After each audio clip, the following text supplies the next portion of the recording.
Janice, are you there? At your service, sir. What do we have today? Professional explains why married men come to see her. So I get like sort of, it is like a little anecdotal here. But the general sense that I got was that most of them had wives that weren't interested in them anymore.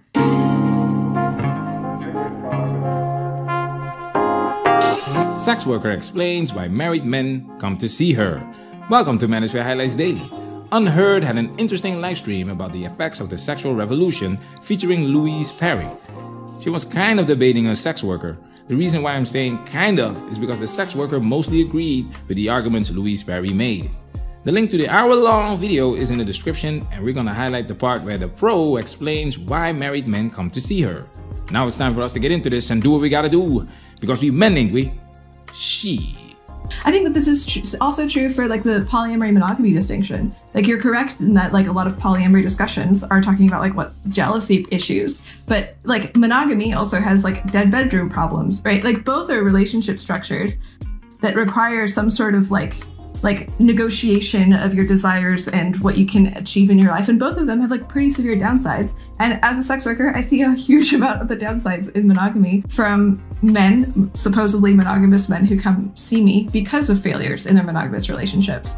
Like it feels like my overall issue here feels like people are pointing a tighter laser eye at like the non-standard, non-normal, the deviant types of sexual approaches than they are at the conservative, socially accepted ones. She's making a good point right here. Everything has its pros and cons. Monogamy has been the standard for decades, centuries, and for good reason. The bulk of these reasons were practical. It made sense. So if you deviate from this standard, the majority will naturally look at you funny. I wanted to highlight this part first because what the sex worker is going to explain in the next clip is gold when it comes to the downsides of marriage, monogamous relationships, and why someone would choose to deviate from the standard. We are living in different times, fellas. Keep this in mind. So talking about your case specifically, Isla, you say there that you've got husbands coming who maybe their marriage has broken down.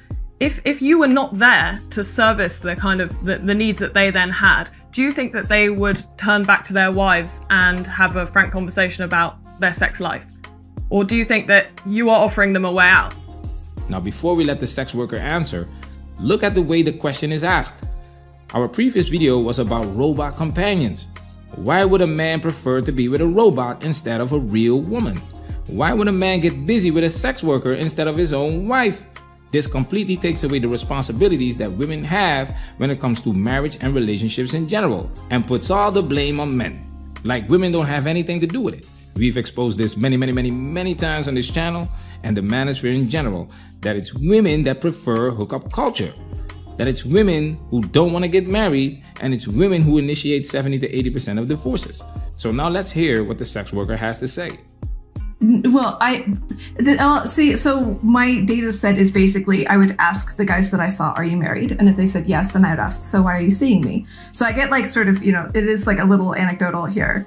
But the general sense that I got was that most of them had wives that weren't interested in them anymore.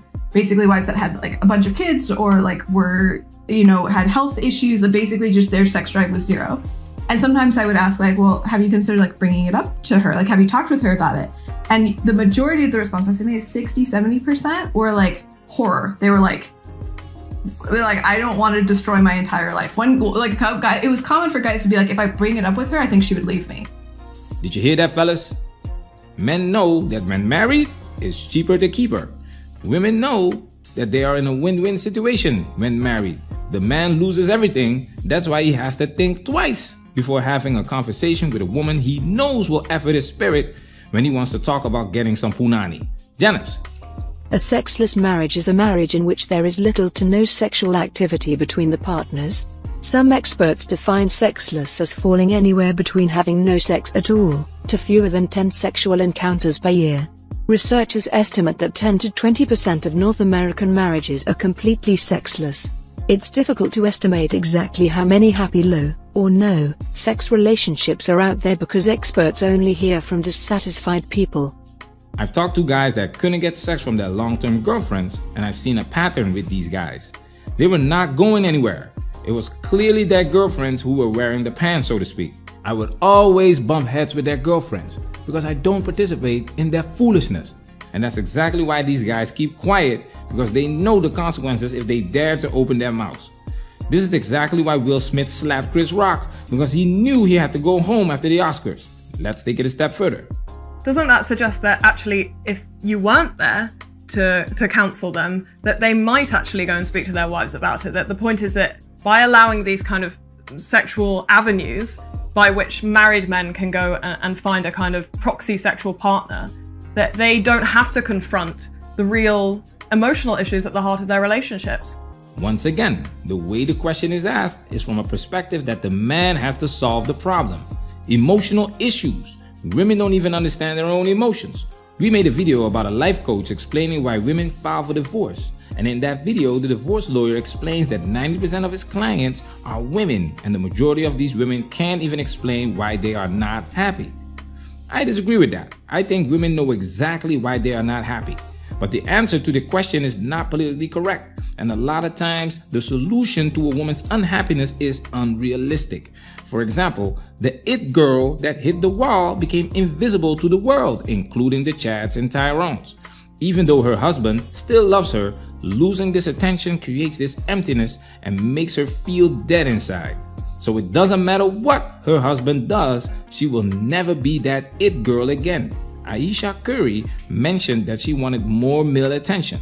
And that was big news because what she said wasn't politically correct, especially when your husband is Steph Curry. There is nothing Steph Curry can do about this. You want to talk about it? Guess your wife is looking for an entanglement. This is like possibly true to some degree, but like my intuition is not that this is the case. Like a lot of the men had been sexless for 10 years before finally trying to find a sex worker. Like most men don't feel great about the sex, like making their wife unhappy, like potentially to do this. Like it is pretty high cost. A lot of them are risking like damage to their life. Most guys I talked to, I got the impression that they had made at least some effort. Not some of them, no. I'm not gonna say that every dude was like this. Some guys were like, like I don't give a shit. Like our relationship is totally separate from this, and I'm just gonna like fuck other people because that's what I want. Like I totally admit that there were some guys like this, but it was not the majority. In fact, I got the impression that seeing these men actually like probably helped save them from divorce, because like their other option was not talking to their wives. Their other option was leaving their wife because they couldn't talk to their wife. Right. So it was sort of like this safe, tiny outlet that allowed them to maintain longer, more dedicated relationships. This is pure gold. These feminists tell the world that women were slaves, but it's the other way around. These laws prohibit men from doing whatever they want. Look at Johnny Depp versus Amber Heard. This man was a prisoner of love, and he was guilty until proven innocent. If he wasn't famous, if he wasn't rich, if he didn't provide all of that evidence, he would endure the same fate as the majority average Joe. The feminist movement liberated men. We don't have to do this anymore. This is why men are opting out, because once you're in this mess, it's hard to get out of it.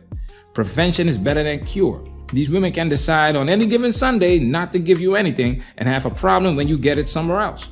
The sex worker said she was dealing with men that didn't even sniff the punani for 10 years. Please give this man a sex worker for Christmas.